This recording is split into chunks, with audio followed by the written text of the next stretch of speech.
तो अभी recent time में मेरे पास जब प्री बोर्ड्स के मैसेजेस आने लगे, तुम लोग मेरे को मैसेज करके बता रहे थे कि भैया प्री बोर्ड आ रहे हैं, बताओ कितना पढ़ना है, कैसे पढ़ना है और क्या पढ़ना है। अब जब मैं उन मैसेजेस को देख रहा था तो मुझे एक चीज समझ में आ रही थी कि अगेन एक गलती तुम करोगे, सिलेबस के पीछे भागना शुरू कर दोगे। तुम्हारे दिमाग में ये होगा प्री बोर्ड है, पूरा सिलेबस नहीं करके गए तो कैसे होगा, फिर कैसे पता चलेगा हम क्या स्कोर करने वाले हैं, और वो कितना जेन्युइन स्कोरिंग होगी अगर हमने तैयारी पूरी नहीं की है। तो आज ये होने वाला है कि तुम में से काफी सारे लोग ऐसे होंगे जो मुझे बोलोगे कि भैया लगता है आप शॉर्टकट बता रहे हो, लगता है इस बार आप ये चाह रहे हो कि हम शॉर्टकट मारें। एक्चुअली नहीं, इस पूरे वीडियो का लॉजिक ये है कि तुम्हें वो लंबा रास्ता लेना है जहां पे तुम जो करो वो रगड़ के करो और जो ना करो वो बिल्कुल ना करो।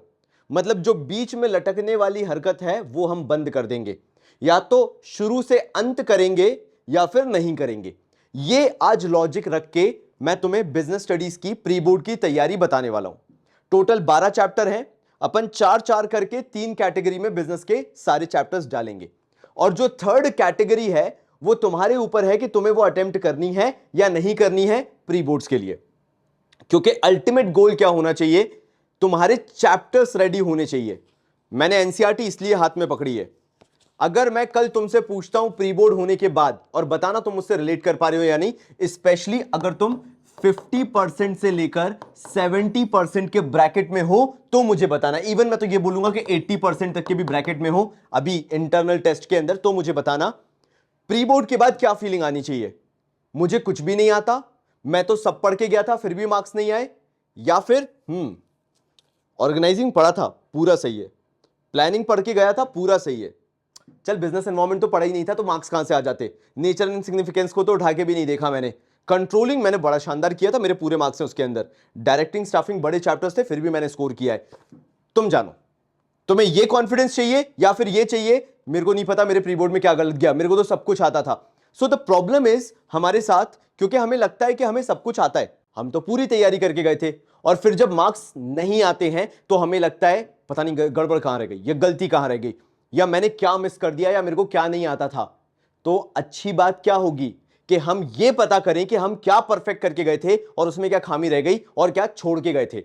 तो ये चीज अभी मिथ अपने दिमाग से हटा दो कि तुम स्कूल की रेस के अकॉर्डिंग आगे जा सकते हो या उनसे जीत सकते हो। इट्स बेटर कि तुम अपना एक मास्टर प्लान बनाओ जो कि किसी ने सोचा भी नहीं होगा सपने में कि तुम बना सकते हो। 18 साल का बच्चा होते हुए ये मास्टर प्लान बना सकता है, लेकिन अगर उसके अकॉर्डिंग करके आओगे तो प्री बोर्ड्स के जस्ट बाद तुम उस मास्टर प्लान को स्क्रूटनी कर पाओगे कि मैंने वो चीज जो मास्टर प्लान में बनाई थी, मेरे जितने चैप्टर्स थे वो मेरे कैसे गए, क्या मैं उनमें 100% स्कोर करके आया हूं। तो चलो शुरू करते हैं कैटेगराइजेशन करना। जो मैंने कैटेगरी बोला, मैंने यहां पे कैटेगरी 1 बनाई, मैंने यहां पे कैटेगरी 2 बनाई, और लास्ट मेरी कैटेगरी 3 थी। एंड ऑनेस्टली बताऊं, ये डिफिकल्टी लेवल की कैटेगरी है। यानी कैटेगरी 1 मतलब मोस्ट प्रायोरिटी किसको देनी है तुम्हें, कैटेगरी 2 जिसको तुम्हें एवरेज प्रायोरिटी देनी है, और कैटेगरी 3 जिसको तुम नहीं भी करके जाओगे तो भी मैं तुमसे खुश हूं और तुम अपने आप से भी खुश रहोगे। सिर्फ एक रीजन से, क्योंकि तुमने जितना भी पढ़ा कैटेगरी 1 और 2 में, तुम उसको एक तरफ उठा के पटक दोगे बोर्ड्स के लिए। सोचो कितना शानदार होगा।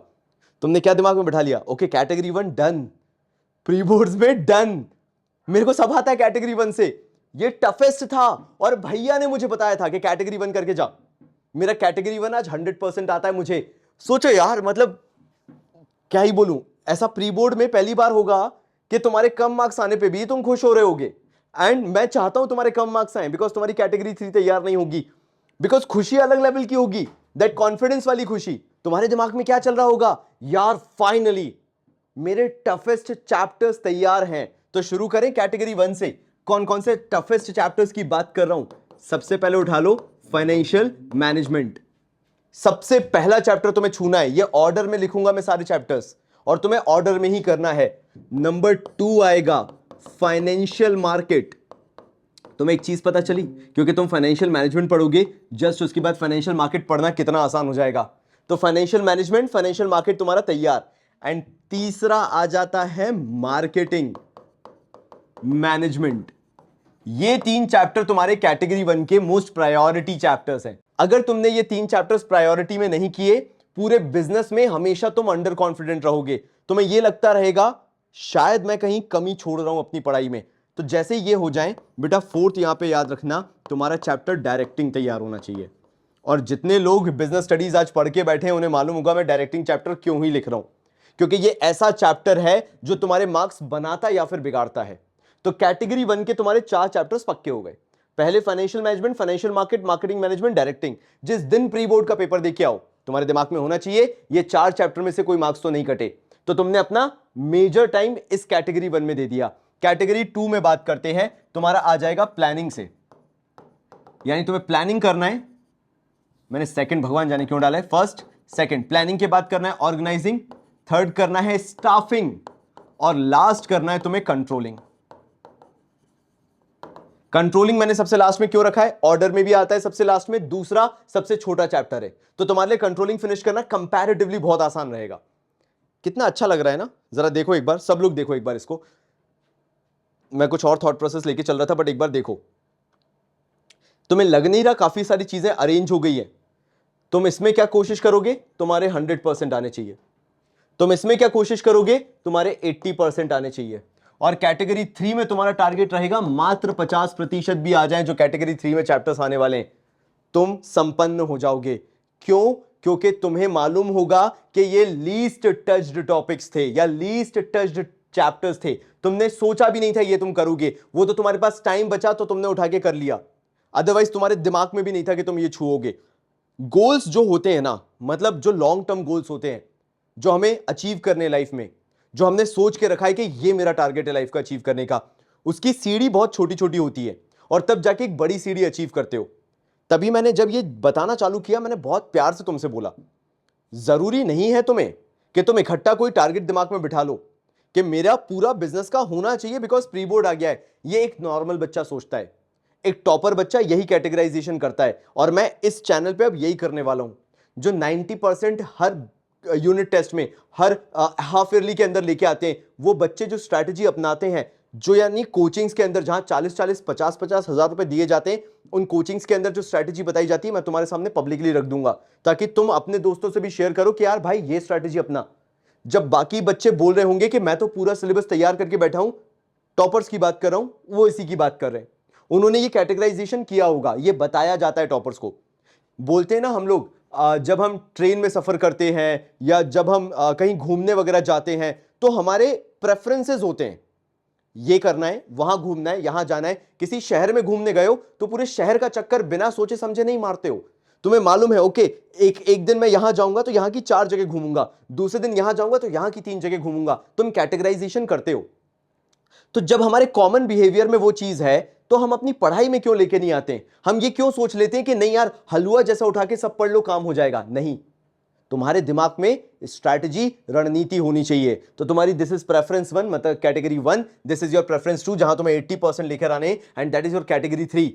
और जब तुम्हारी कॉपी मिले तो जब बाकी लोग सोच रहे होंगे कहां गलती हुई, तुम्हें मालूम है कि कहां से शुरू करना है चेक करना। तुम कैटेगरी 3 को सबसे पहले देखोगे, कहां कटे हटाओ। फिर तुम कैटेगरी 2 को देखोगे कि तुमने कैटेगरी 2 में जितना तैयार किया था उसमें तुम्हारे 80% आ रहे हैं या नहीं आ रहे। और अगर तुमने कैटेगरी 1 में 100% कर लिए तो तुम अपनी नजरों में टॉपर होगे या नहीं होगे? जब टीचर डांट भी रही होगी, जब पेरेंट्स भी डांट रहे होंगे, तो तुम ऐसे बैठ के स्माइल कर रहे होगे, डांट लो कोई दिक्कत नहीं है, मेरे को मालूम है मैंने क्या तरक्की की है, जो भैया ने बोला था वो करके दिखाया मैंने। That is the kind of confidence and motivation you need. तुम्हें नहीं चाहिए कि नॉर्मल पढ़ाई कर लो आज के टाइम पे, तुम्हें चाहिए कि कोई बताए कि बेटा ऐसे करना, तेरे को खुशी फील होगी। तो 90% बच्चे जो मुझसे कहते हैं ना आज के टाइम पे कि भैया पढ़ने में ना मन नहीं लगता, मोटिवेशन नहीं आता, आलस आता है, सोना सोना लगता है, मोबाइल चलाने लगता हूं, इसलिए कोई बताने वाला नहीं है, मत पढ़ना है इकट्ठा, मत पढ़। मैं तभी बोला था 90% टाइम होगा कि भैया शॉर्टकट बता रहे हैं, लेकिन नहीं, भैया बता रहे हैं कि स्ट्रैटेजी होती है ना, पढ़ना है ऐसे। तो तुम क्या सोचोगे, यार भैया ने बोला कैटेगरी 1 कंप्लीट करनी है तो चल कैटेगरी 1 करते हैं, 2 में तो वैसे भी 80% है, बाद में देखेंगे, पहले कैटेगरी 1 भैया ने बोला है। This is how you study. And finally category 3 में जो तुम्हारा आ जाता है, सबसे पहले नेचर एंड सिग्निफिकेंस आ जाता है, किसका? मैनेजमेंट का, ये नंबर 1 हो गया। नंबर 2 तुम्हारा बिजनेस एनवायरनमेंट आ जाता है, नंबर 3 तुम्हारा प्रिंसिपल्स ऑफ मैनेजमेंट आ जाता है, एंड नंबर 4 तुम्हारा सीपी कंज्यूमर प्रोटेक्शन आ जाता है। बल्कि मैं तो ये बोलूंगा अगर तुम्हें इसमें भी स्टार चाहिए तो ये 2 स्टार हैं इसके, इनको करना पहले, इन 2 को बाद में रखना। मैं तो बस ऑर्डर में लिखना चाह रहा था, खैर मैंने बिजनेस एनवायरनमेंट पहले लिख दिया, बट ठीक है। तुम अगर ध्यान रखो तो इन 2 चीजों का ध्यान रखना कि तुम्हारे ये 2 चैप्टर्स इसमें से पहले हो रहे हैं, इनको सबसे लीस्ट पे रखना। फायदा क्या हुआ? तुम्हें मालूम है आज पढ़ाई कैसे करनी है। कैसा लगा ये वीडियो कमेंट करना, मुझे बताना कि भैया आज से हम ऐसे ही पढ़ने वाले प्री बोर्ड के लिए। अगर तुम चाहते हो कि मैं सिमिलर ग्राउंड्स पे अकाउंट्स और इको भी बनाऊं, इको में भी मैक्रो अलग आईडी अलग, तो मुझे बता देना। लेकिन वो डिपेंड करेगा कि तुम इस पे रिस्पॉन्स कैसा देते हो। शेयर चाहिए मुझे, लाइक्स चाहिए मुझे, और मेरे को कमेंट चाहिए, ताकि मेरे को पता चले कि तुम्हारे दिमाग में क्या चल रहा है। तो तब तक के लिए बहुत सारा प्यार और धन्यवाद।